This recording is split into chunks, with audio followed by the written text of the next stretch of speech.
নমস্কার, ঘর পরিবার ব্লগে আপনাদের সবাইকে স্বাগত। আশা করি আপনারা সবাই ভালো আছেন। আজকে বানাচ্ছি পনির মাখমালি। যেমন নাম তেমনই টেস্ট। মুখে দিলে একদম মিলিয়ে যাবে আর খাওয়ার সময় মনে হবে যেন কোনো রেস্টুরেন্ট থেকে অর্ডার দিয়ে এনেছেন। আশা করছি রেসিপিটা আপনাদের ভালো লাগবে। আমি মহুয়া আজকে পনির মাখমালির রেসিপিটা আপনাদের বানিয়ে দেখাচ্ছি। আমি এখানে 200 গ্রাম পনিরকে এইভাবে চৌকো চৌকো করে বা স্কোয়ার শেপে কেটে নিয়েছি। রান্নাটা বসাবার আগে একটা মশলার পেস্ট তৈরি করে নেব। এখানে আমি আধ ঘন্টা আগে ভিজিয়ে রেখেছিলাম 2 চামচ চারু মগজ আর কয়েকটা কাঠবাদাম বা আমন্ড বাদাম। আমন্ড বাদামের বদলে এখানে কাজু বাদামও ইউজ করা যেতে পারে। এবার এগুলোকে আমি একদম মিহি করে একটা পেস্ট তৈরি করে নেব। এবার একটা কড়া বসিয়ে দিয়েছি গ্যাস অন করে, দিয়ে দিলাম 2 চামচ মতো সাদা তেল। আর সাদা তেলের সঙ্গে আমি এখানে 1 চামচ বাটার ইউজ করছি। আপনারা চাইলে ঘিও ইউজ করতে পারেন। পুরো রান্নাটা বাটার দিয়েও করতে পারেন। আমি বাটার আর তেলটা মিশিয়ে রান্নাটা করছি। তবে বাটারটা অবশ্যই ইউজ করবেন, এতে টেস্টটা খুব ভালো আসে। বাটারটা তেলের সঙ্গে মিলে যাওয়ার পর প্রথমে এবার মধ্যে দিয়ে দিচ্ছি আমি অল্প একটু নুন।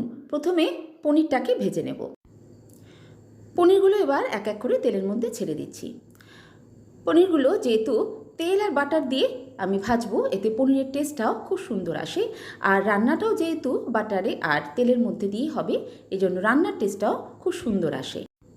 পনিরগুলো লো টু মিডিয়াম ফ্লেমে রেখে হালকা করে ভেজে নেব। এতে পনিরে একটা হালকা ভাজার দাগ পড়বে। খুব বেশি ফ্রাই করে পনিরটাকে কিন্তু আমরা কালার করব না, যেমন অন্য রেসিপিতে আমরা করে থাকি। পনিরটা একটা সোনালি রং ধরে গেছে, ঠিক এরকমভাবে পনিরটা ভাজবো। এবার পনিরগুলোকে আমি উঠিয়ে নিচ্ছি। এতে পনিরটা সফটও থাকবে, অথচ সুন্দরভাবে ভাজাও হলো।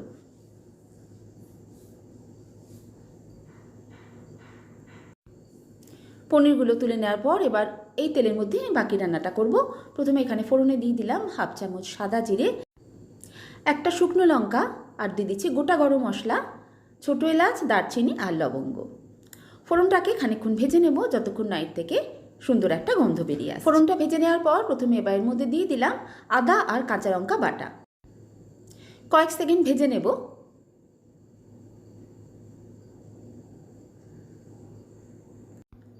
এবার এর মধ্যে দিয়ে দিচ্ছি 1/2 চামচের থেকেও কম জিরে গুঁড়ো, দিয়ে দেব 1 চামচ ধনে গুঁড়ো, আর দিয়ে দিচ্ছি অল্প একটু কাশ্মীরি গুঁড়ো লঙ্কা। এই রান্নায় হলুদের ব্যবহারটা করব না, কাশ্মীরি গুঁড়ো লঙ্কাটা দিলাম হালকা একটা কালার আনার জন্য। অল্প একটু জল দিয়ে গুঁড়ো মশলাগুলো এবার কষে নেব।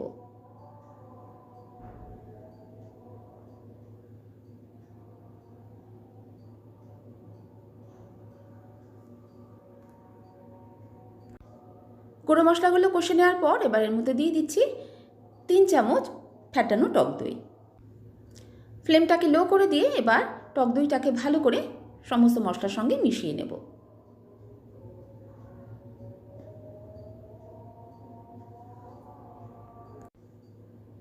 ভালো করে মিশিয়ে নেওয়ার পর টক দইটাকেও এবার খানিকক্ষণের জন্য আমি কষে নিচ্ছি। টক দইটা কষে নেওয়া হয়ে গেলে এবার এর মধ্যে দিয়ে দিচ্ছি তৈরি করে রাখা মশলার পেস্টটা, যার মধ্যে আছে চারু মগজ আর কটা আমন্ড বাদাম। বাদামের পেস্টটা এবার ভালো করে মিশিয়ে দিয়ে এটাকেও এবার খানিকক্ষণের জন্য সুন্দর করে কষে নিতে হবে, যতক্ষণ না এর থেকে তেল সেপারেট হয়ে যাচ্ছে। মিক্সার গ্রাইন্ডারে জারটা ধুয়ে অল্প একটু জলও আমি এ সময় দিয়ে দিলাম মশলা কষার সময়। এবার ভালো করে মশলাটাকে আমি কষে নেব।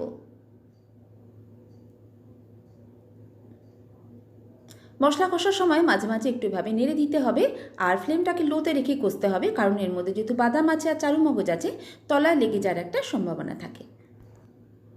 5 মিনিট কষে নেওয়ার পর এবার আমি এর মধ্যে দিয়ে দিচ্ছি পরিমাণ মতো নুন, আর একই সঙ্গে আমি দিয়ে দেবো অল্প একটু চিনি। পনিরের রান্নায় অল্প একটু মিষ্টি হলে বা মিষ্টি ভাব হলে খেতে বেশ ভালো লাগে। নুন আর চিনিটা দেওয়ার পর আরও 2 থেকে 3 মিনিট আমি মশলাটাকে কষে নেব। এখনই সাইড থেকে তেল ছাড়তে শুরু করেছে, আরও একটু আমি কষে নেব। এবার মধ্যে দিয়ে দিচ্ছি ক্যাপসিকাম,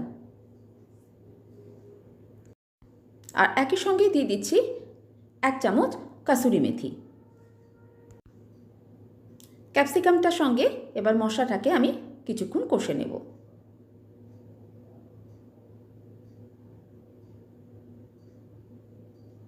মশলাটা এখন বেশ ঘন হয়ে এসেছে, তাই মাঝে মাঝে নেড়ে আমাদের মশলাটা কষে নিতে হবে ক্যাপসিকামের সঙ্গে।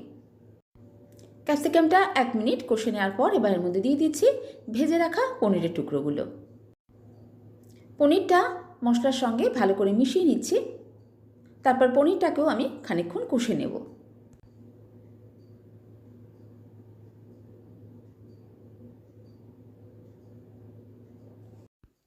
প্রায় মিনিট 2 পনিরটাকে মশলার সঙ্গে কষে নেওয়ার পর এবার আমি এর মধ্যে জল ইউজ করছি। আমি আগেই গরম জল করতে বসিয়ে দিয়েছিলাম, সেই গরম জলটাই এবার এর মধ্যে দিয়ে দিলাম। জলটা দিয়ে ভালো করে মিশিয়ে নেওয়ার পর এবার হাই ফ্লেমে রেখে ফুটতে দেবো। ভালো করে ফুটে গেলে এবার ফ্লেমটাকে কমিয়ে দিয়ে ঢাকা দিয়ে 2 থেকে 3 মিনিট রান্না করে নেব। 2-3 মিনিট ঢাকা দিয়ে রান্না করে নেওয়ার পর এবার এর মধ্যে আমি মিশিয়ে দিচ্ছি গরম মশলার গুঁড়ো। গরম মশলার গুঁড়োটা ভালো করে পনিরের গ্রেভির সঙ্গে আমি মিশিয়ে দিচ্ছি। পনিরের রেসিপি এখন একদম কমপ্লিট। আর কত সুন্দর কালার এসছে, খুব সুন্দর দেখতে হয়েছে, সেটা নিশ্চয়ই আপনারাও দেখতে পাচ্ছেন। নামাবার আগে দিয়ে দিলাম একটু বাটার।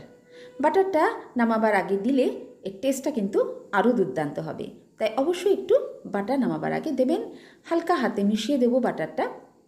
তারপরে গ্যাসের ফ্লেমটা আমি অফ করে দেব। আমাদের পনির মাখমালি এখন একদমই রেডি।